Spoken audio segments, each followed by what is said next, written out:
Hey everybody, I'd like to welcome you out. I feel like I need to start this off with a joke or something. The problem with jokes is there's no audience to laugh, so that really doesn't work.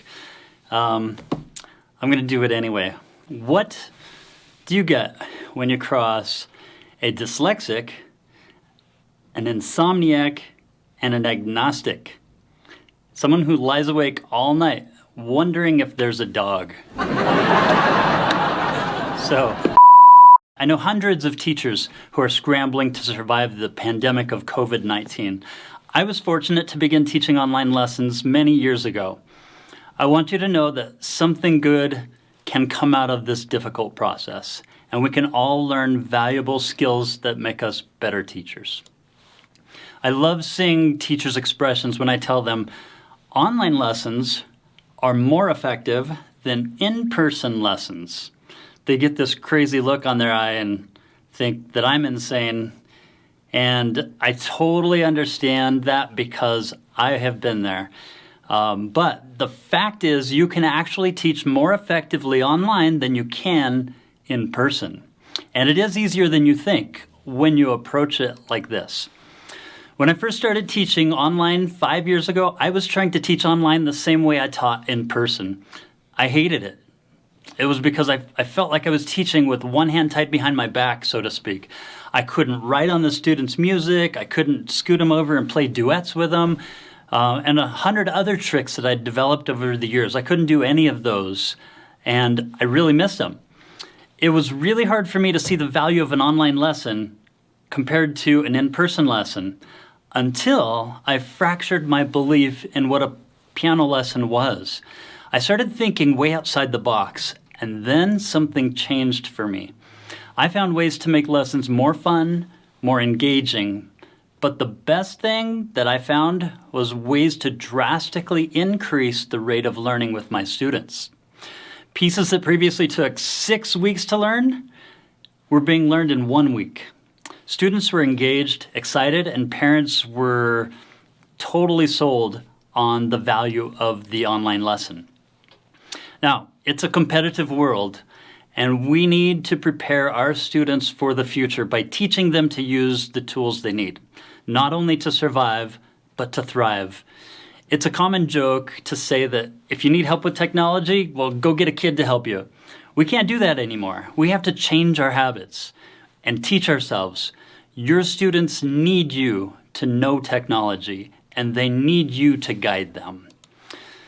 I'm going to cut this webinar short for you because I believe that we're inspired by what we watch, but we really learn by doing. So I've compiled a free training for teachers designed to give you practical skills with Skype, Zoom, Google Suite, YouTube, Marco Polo, and many other free tools that all teachers really should know and use. So some of these tools you may know, but others will be new. And they will, I promise you, they will open doors for you and for your students. The free training can be found at pianomarvel.com/article/teaching-piano-online. Before you visit the training, let's have a quick discussion about online lessons. Hopefully you have already experimented with some online lessons, and this discussion can go deeper than how to Zoom. Watch and critique the following 12-minute lesson. Afterwards, let's discuss the following questions. Number 1, what video conferencing application was used? Number 2, how did controlling the student's computer contribute to the value of the lesson? Number 3, how did interactive assessment technology play a role? Number 4, what is the parent's role? Number 5, how was modeling used? Number 6, what follow-up was established? Number 7, what are some ways it was more effective than an in-person lesson? Let's begin the video. Your student station should look nearly identical to yours. You'll want TeamViewer on their computer. You'll want their camera placed so that you can see their hands. This is the basic setup. Let's go ahead and move to some real live shots, and then I'll start a lesson where I introduce a student and assign them a new piece to start learning. There are 3 views that I like my students to have. One is this, where it's a bird's eye view of my hands, so I can demonstrate how to play things the same way that they would look down and see their hands. Secondly, is a view where they can see from the side. So right here, now they can see me at the side at this angle, like they were watching me perform. And thirdly, I like to be able to see the students right in front of me next to the computer. And this allows me to see what they're doing, and over here it allows me to control their computer. I can, via TeamViewer, what I do is I have their screen up here and I can tell them click this note or that note. I can highlight things, slow it down, and have a lot of control. I can see what they're missing. At the same time, I can see their hands playing. So that is the setup. The one other thing you might want is this gooseneck, which you can see will bend around. Real quickly, let me show you what this looks like. This is simply an attachment. It's a mic clip you can get for about $6-7 anywhere online. And it just opens up, closes. I put it on my phone, just like that. And it holds it really well. What I've done is I put a little bit of tape right here so that it's not slippery. And then I don't have a case on my phone, so it was very slippery. I also put some tape on that. You can see it holds it really well. Those are the pieces that you need. Now I'll show you a lesson and how it works online. All right, Matthew, how are you doing? Pretty good. Good. I'm excited for our lesson today. I want to go ahead and show you a new song that we'll start for the next recital. It's called Arabesque. Have you ever heard of that one? I don't know. I don't think so. All right, let me go ahead and show you. First, I'm going to perform it for you. All right. And I'll just move my camera here so you can see my fingers. You can see my fingers, and here we go.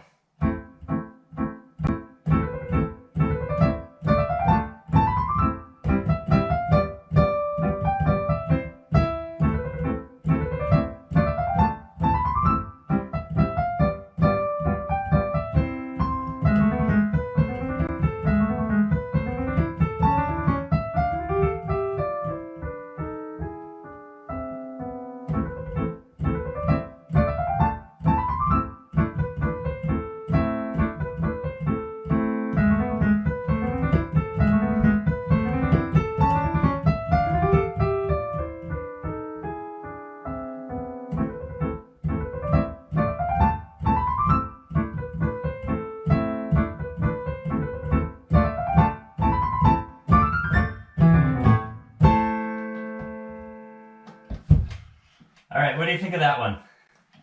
I like it. Okay, it's a fast song, but I think it learns really quickly. So I'm going to go ahead and introduce it to you here. Let's go to the library, and I'm going to click on this plus. We'll add it into your library, and we'll move over to my favorites. Click on that. And down here, I want you to do it in the minced, and I'll see how fast you can get through the program. This is basically built so you can just learn it in sections. So this very first one, in case you're not aware, there's a video tutorial if you need it. You can just click on this. Just hit the play button. It'll just walk you through. If you want to, you can use that tutorial. Otherwise, if you know how to read this, you're good. If you don't remember what note that is, you can just click on it. And so let me go ahead and start you off in prepare mode. Can you play that first part for me?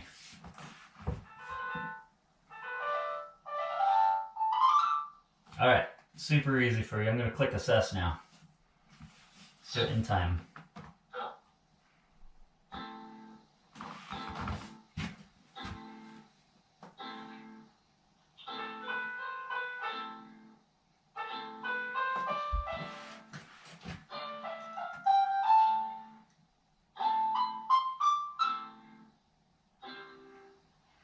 Excellent. Hit the forward button or the arrow and then hit the spacebar again to start.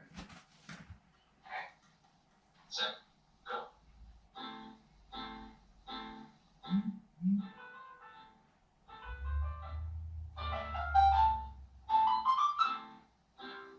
Hit the forward button and let's go full speed. Alright. Set, go.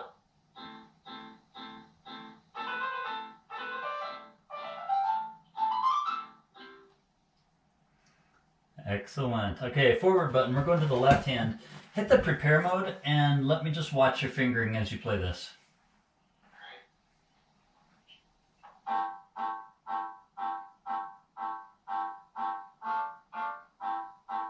Okay, that looks good. And hit the assess. Set, go.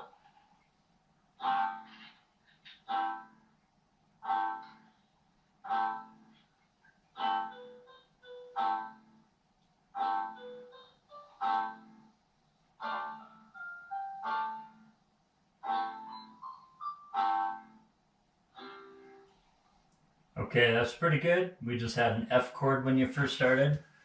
I can see you missed this note, which was the E, but you did play an F, and then you caught it right away and jumped up. Did you realize that you could stop it? Just press So space. yeah, play the first note, but miss some, or sorry, the first measure, but miss some, and then stop it with the space bar. Set, go. So if you notice I messed up, I'm just gonna stop it and start all over. So you don't have to play through the whole thing knowing that it wasn't good just on that first measure. Okay, good job. So notice over here in the top corner, you are 6% of the way complete with this song. How long do you think it'd take for you to finish this song? I could do it in a minute. I liked that you looked at your watch. Most people say, oh, I could do it in a month, 2 months. And I asked you how long, you looked at your watch. 10 minutes? 15 minutes? I don't know. That's awesome. Very cool. All right, I like this format because it just gives you the you click over here on where you are, and it just tracks right through there. Now I would, because you're a better reader, I think I might go to chopped for you on this one. Can you think you could read hands together pretty well enough? Yeah. Okay. Let's just do the first 1, 2, 3 sections and see how you do. I'm just gonna watch you practice and see how fast you get through this. You're welcome to speed it up for me if you want. Go. Do you know how to speed it up? No. If you don't want to go that slow because it's really easy for you, just hit the plus key and you notice the tempo changes. Now hit the plus and hold it down until it gets to about 60. Ooh, that's a little fast. Remember, these are 16th notes. All right, now hit the space bar. Set, go.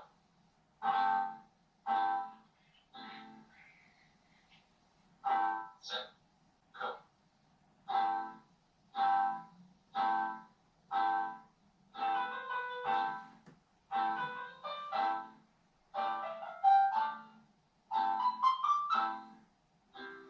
That 4 chord got you there, huh? Yeah. Let's do it again. I think you got it this time. Set, go.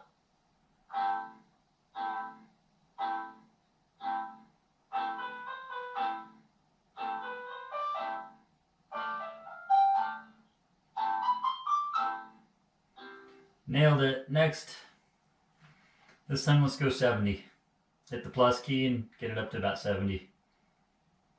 Oh, it's at 80. Never mind. Let's go to 80. Set, go.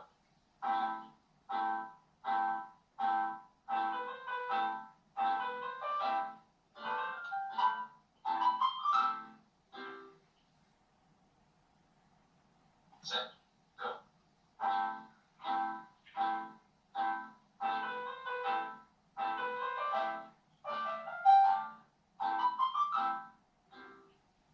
Outstanding. Next.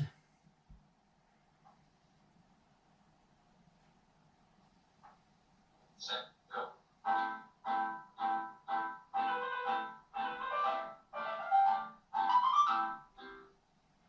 Okay, next. This one, let me see you do it in prepare mode first. This is the second line. Be careful of your fingering.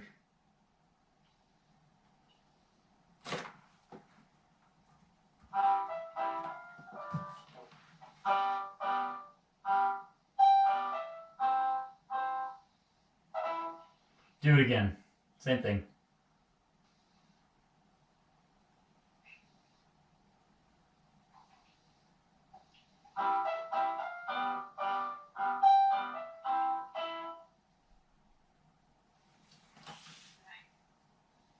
Okay. My team viewer froze. Keep going.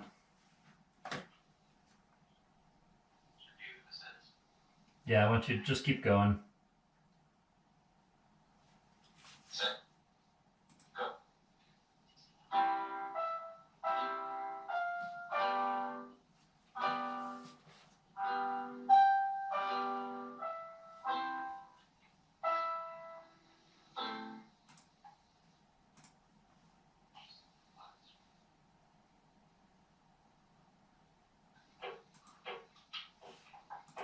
Set, go.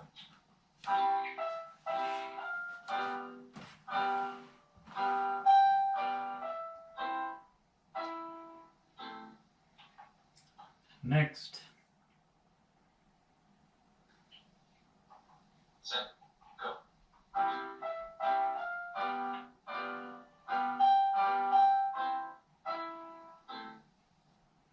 Pretty close. Set, go.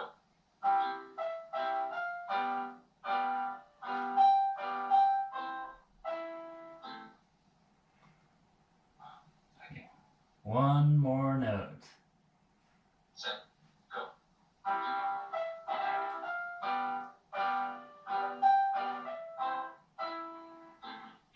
Nailed it. Awesome. What's your percentage completion? 14. That took you about all but 3-4 minutes. So another 3-4 minutes, you'll be up to 30%. So yeah, I think you could probably do it in one day.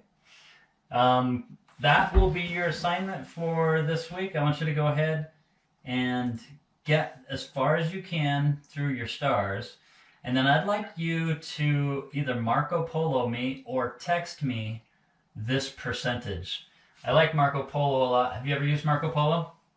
No. It's a video app. It's kind of like texting, but with the video. Mary, can you go ahead and Marco Polo that to me?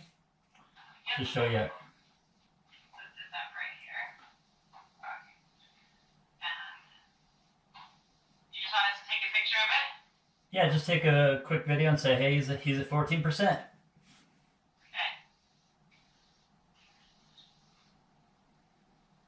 Oh, I better turn the other way. Did it take a picture of your face? You did 14%, woohoo! See it in my eyes. In like All 14, right. 5 minutes. Nice. Okay.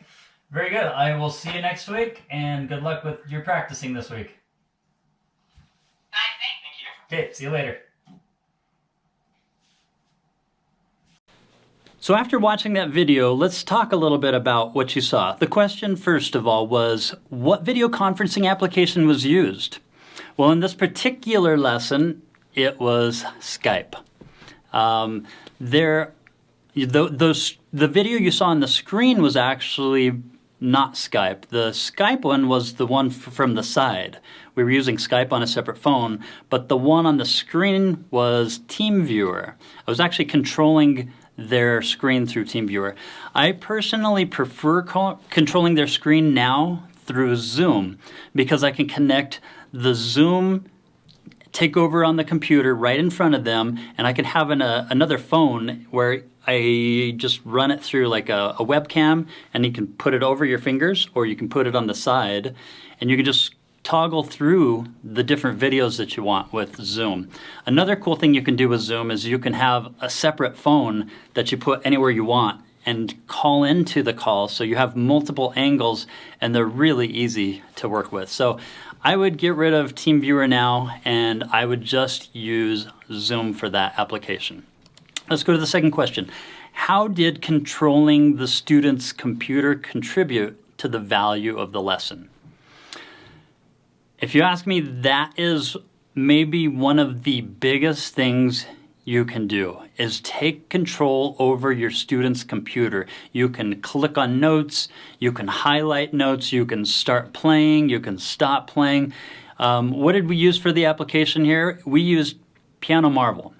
So if you go download Piano Marvel, just go online, you can use Piano Marvel on a computer or on an iPad.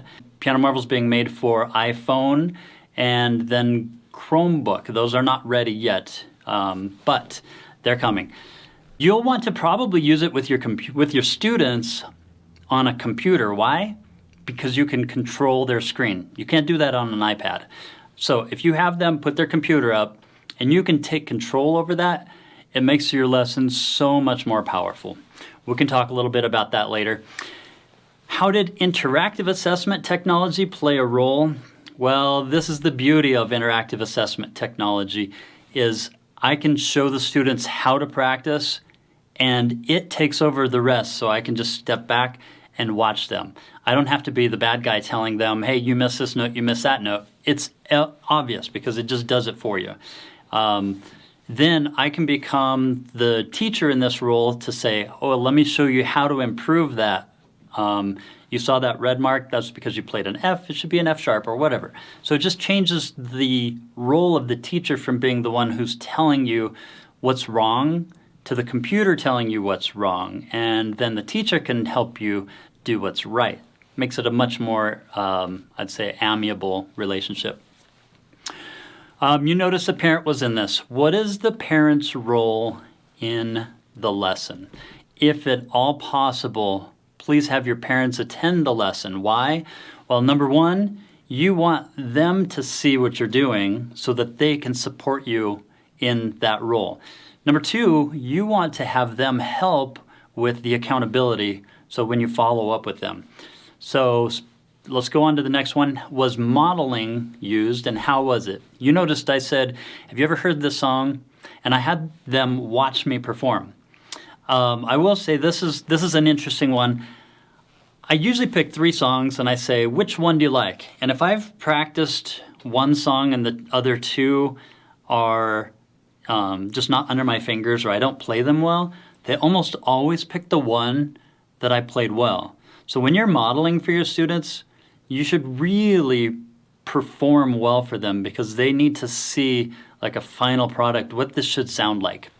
So modeling is super important when teaching, even though I may sometimes overuse it and students get tired of watching you perform because they want to do something. You just have to be careful with that, but definitely do use modeling.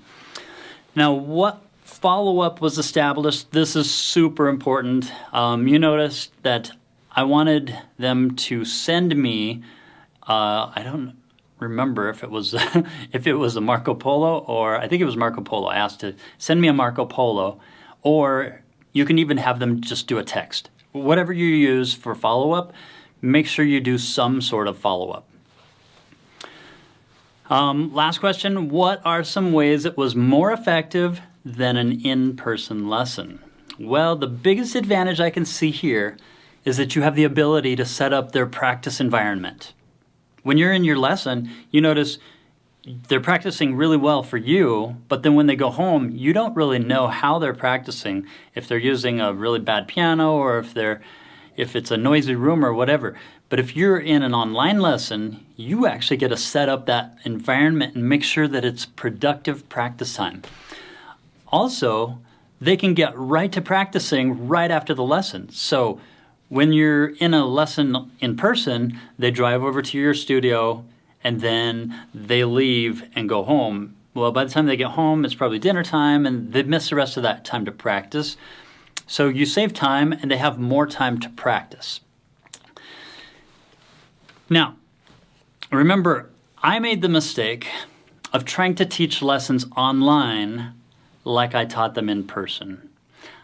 I found that if you try to fit this square peg into this round hole, you'll find yourself frustrated. It was hard, but I started questioning my traditional pedagogical assumptions, and I went back to basic objectives. Instead of thinking, how do I take what I'm doing now and adapt it to my online lesson? Start thinking instead, how do I teach this or that faster and better than before? And start thinking outside the box. If you keep doing the same thing, you will keep getting the same results. Never be content with your ability and your knowledge, or you will stagnate, and teaching will eventually become tiresome. Thinking outside the box actually can be a lot of fun, but it takes innovation and courage to actually try out your ideas on real live subjects. Let's look at my thought process before I started the lesson that you guys saw. My goal was to prepare my student to perform Arabesque by Bergmüller. So I had the question, how long will it take me to prepare this student? So I looked at some of the averages in my experience and other teachers. In-person lessons, it normally takes about 2 months for the average 8-year-old to 10-year-old student with a good teacher. What my challenge was is I wanted to see if I could find a way to learn Arabesque faster than the average student. So that was my challenge, and I went to work at it, and I found a way to teach Arabesque in 7 to 14 days. And for me, it was phenomenal to see the difference. And once I started asking that question, how can I do this better, instead of just assuming that I was doing it the best way possible. So here's what I discovered. The solution lies in 3 components. Number 1, better learning tools. Number 2, better student motivation. And number 3, better follow-up or accountability. So we'll talk about motivation and follow-up, but the most significant time saver happens to also be, fortunate for us, the easiest thing to adopt. Better learning tools. We are fortunate to teach in an age of technology and technological advancements that allows us to teach better and allows students to learn faster.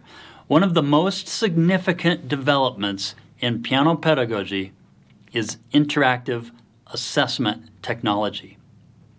Now, there are 3 reasons for this. Let's talk about the 3 components that make interactive assessment technology the most significant addition to online lessons. First, correcting mistakes, your notes and your rhythms. Second, professional practice habits. Number 3, vision. Let's go to reason number 1, correcting mistakes. Students see what mistakes they make immediately, allowing them to fix the mistakes before practicing them repetitively. This will save them an enormous amount of time and frustration from having to unlearn mistakes and relearn it right. Reason number 2, professional practice habits.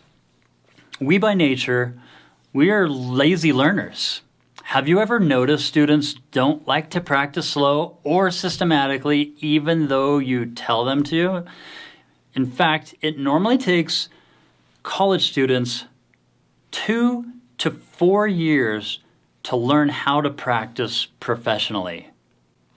We can now teach students of any age professional practice skills in days. Using technology, we can ensure students practice slowly, methodically, and systematically to increase the rate of learning. Piano Marvel is the tool that I use for my interactive assessment technology. It has a built-in library with thousands of repertoire pieces from all levels of difficulty. These pieces are already divided into sections and tempi that guide students systematically with learning the piece. Also, Teachers can upload their own music into Piano Marvel, divide it into practice segments, choose learning tempi, upload video and PDF instructions. They can share it with their students. They can create reports so they can see students' progress and much more, like sight reading projects and competitions and contests. Now, don't try to learn all of this at once. I say take it one bite at a time. Try new things and be creative. Really make it yours. Now, why does interactive assessment technology save so much time? Let's take a look at the basic components, the stages for learning a piece. Your mechanics stage, your artistry stage, and your performance stage. Now, the mechanics stage is getting the notes under your fingers, getting the rhythms right, getting everything smoothed out. This is the coordination and the muscle memory stage. It's the hardest part. Then you move on to the fun part, which is the artistry stage, making the piece musical and artistic, using articulations, phrasings, pedaling, dynamic, technique, and emotion. This is the part that teachers love to teach. This is why they went to school, what they learned the artistry for. Then you get to the performance stage, which is the moment you've worked for. This could be either a performance where you perform it for yourself, an audience, or even for a congregation, or you're even creating a video. This is the end product of you actually playing the final, let's say the end product of what you're creating. Now, though these stages are important, all of them, not all of them take the same amount of mental effort. When you think about it, the largest amount of time is spent with the mechanics of the piece. In fact, if you lose a student, it's usually because they didn't have the willpower to get through the mechanics of this stage. We as teachers want so desperately to get to the artistry that we often jump the gun. Instead of having patience and allowing the student to get it under their fingers, we skip ahead and force learning outside of the natural order because we don't have time to sit there and watch them practice. I thought for a long time that if I didn't explain things to death, students would pick up bad habits. I ended up becoming my own worst enemy. I continued this way until I realized that modeling was more powerful than words, and patience saved me time. I allowed learning music to more closely resemble how we learn our native language. Have patience with the mechanics and save your breath. I found out students don't like to listen to you talk nearly as much as you think they do. And what you had to say goes a lot further when you say it at the moment it becomes relevant. 90% of all technical and musical problems are solved by themselves without you saying anything if you just have patience and let the student work out the mechanics first. Save your breath for the real challenges. That's when you get to the artistry stage. And reason number 3, vision. I cannot stress enough how vision plays a role in learning. The students want to know, how long will it take me to play this piece? How far have I come? And how much more remains? When a student delves into learning a difficult piece, it is important to keep motivated. Vision makes a huge difference in keeping them motivated. Now we come to component number 2, motivation. I suspect for the average student, 90% of the challenge is motivation. If the student is sufficiently motivated, the learning happens naturally. Consequently, we as teachers should spend a significant portion of our efforts becoming masters of motivation. Unfortunately, this is not a simple solution. Mastering the art of motivation is a lifetime pursuit. It takes constant experimentation, practice, and variety to keep students motivated. Some of my best discoveries have come from trying out ideas on my students. I'll share some great motivational ideas with you at the end of this presentation in our training segment. Now you might ask, is it really my job to motivate my students? Well, we're facing an epidemic of dwindling students. University piano departments across the country are shrinking. We're noticing the effects at the smaller universities first. There are lots of reasons for this, but the fact is that the vast majority of students that start piano in elementary school quit in or before middle school. Our industry desperately needs teachers who are master motivators to ensure that students want to continue studying piano in a busy age where parents are less likely to enforce piano lessons when their children ask to quit. So we've arrived at the follow-up. Without follow-up, you are much less likely to succeed with getting your students to actually practice. If your students have to make a choice to do their math or their piano, they usually choose math. Why? Because it's more fun? I don't think so. Because the schools are set up with an accountability system that is superior to our accountability system. It is human nature that people are more likely to do what they are held accountable to do. One of my favorite accountability quotes is, "When performance is measured, performance improves." When performance is measured and reported, the rate of improvement accelerates. So find a way to have your students report. You can be that accountability piece for your students. It is extremely rewarding when you help someone succeed who most likely would not have succeeded without you. You can teach your students to set SMART goals and help hold them accountable in order to give them the best chances of success. One long lesson per week may be less effective than a short lesson and more consistent follow-up. Now, I remind you that we are inspired by watching, but we really learn by doing. I have taken everything that I've learned over the years and I created this free teacher training designed to give you practical skills with Skype, Zoom, Google Suite, YouTube, Marco Polo, and many other free tools that all teachers really should know and use. Thanks so much for attending this webinar with me. I look forward to seeing you in the free teacher training at the link below. We'll see you soon.